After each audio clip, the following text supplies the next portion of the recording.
Hello guys, in today's video, I'm going to show you how to wrap a text in Google Sheets. Wrapping keeps long text visible inside the cell without widening columns, making your sheet cleaner and easier to read. Let's begin. First, open your favorite browser, then proceed with opening your spreadsheets.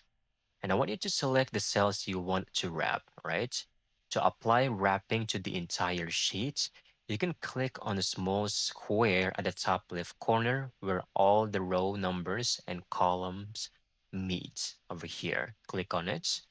And once done, I want you to head over to Format and then go to Wrapping.